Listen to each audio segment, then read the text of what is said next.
Good morning, everyone.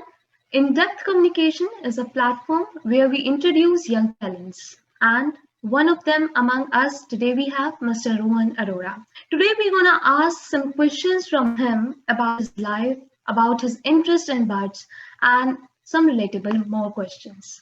So, Mr. Rohan Arora, how are you? I'm good.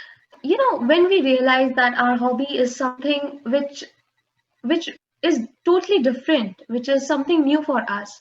So we always think that how should we start? What should we do first? How you started working over your hobby? What you did first?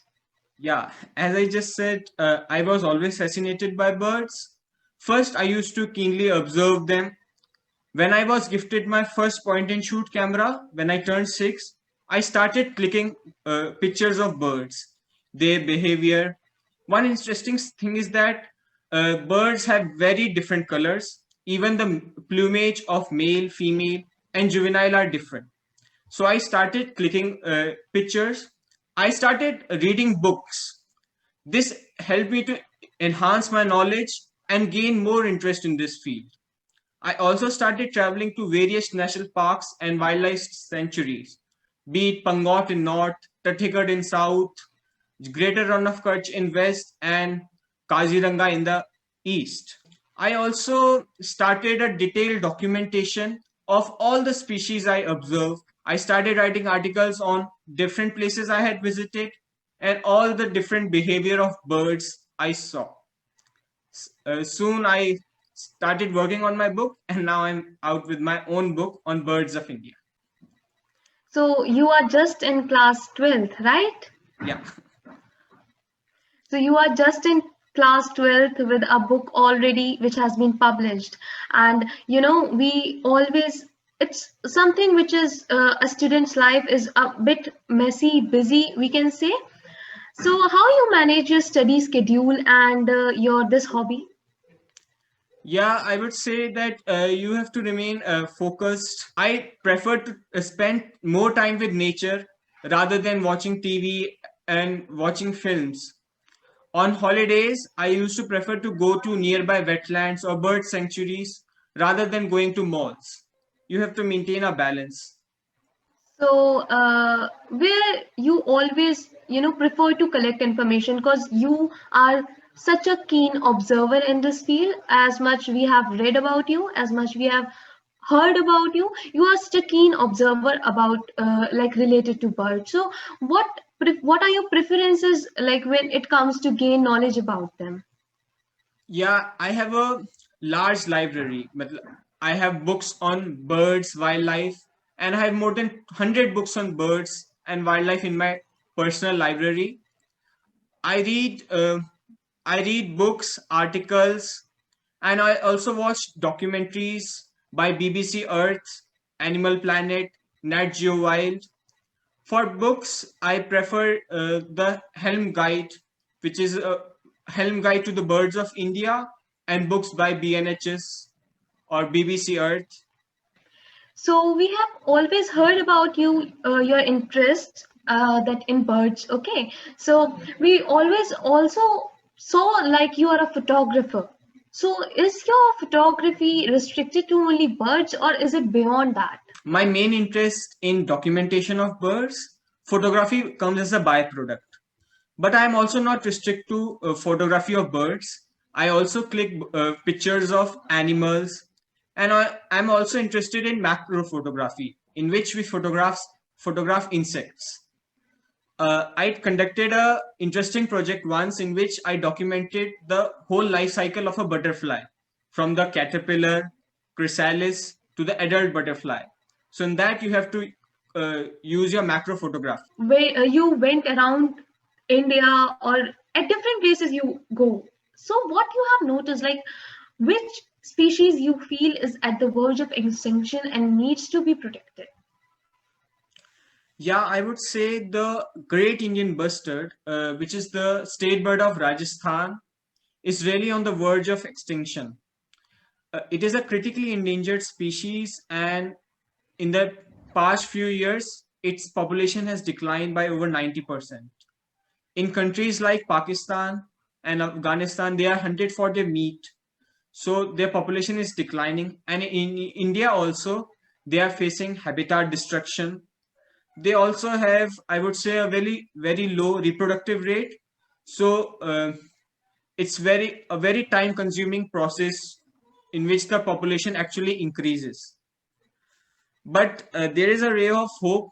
Recently, I read an article in which they try to eliminate the main cause of death of these birds.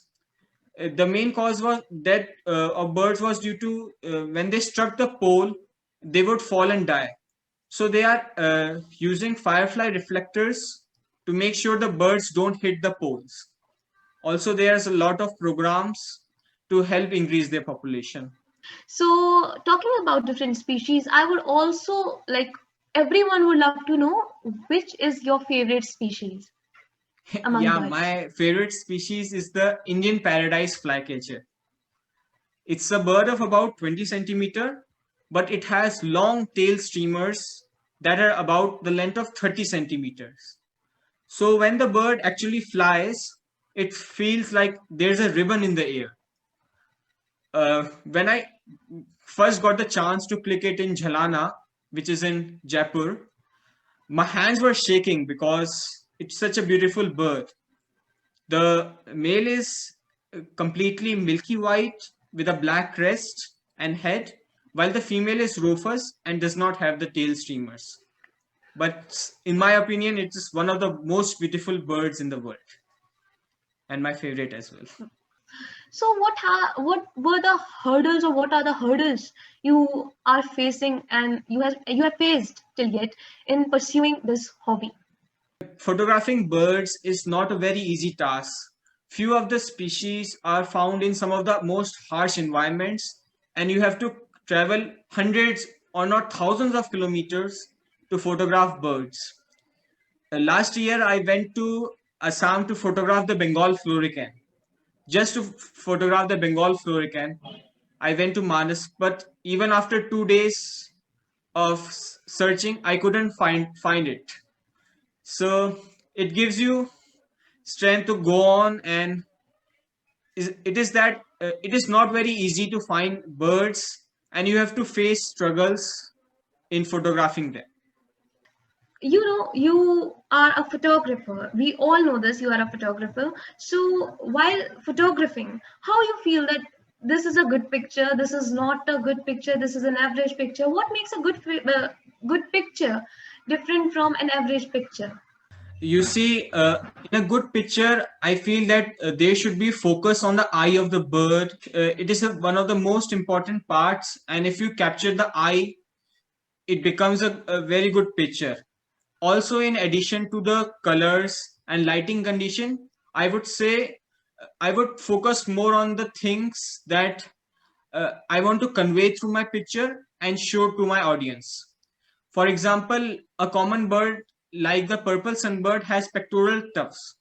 So while clicking its picture, I would make sure that I have, in addition to the good lighting condition and focus on the eye, I have a good picture of the pectoral tufts that are out.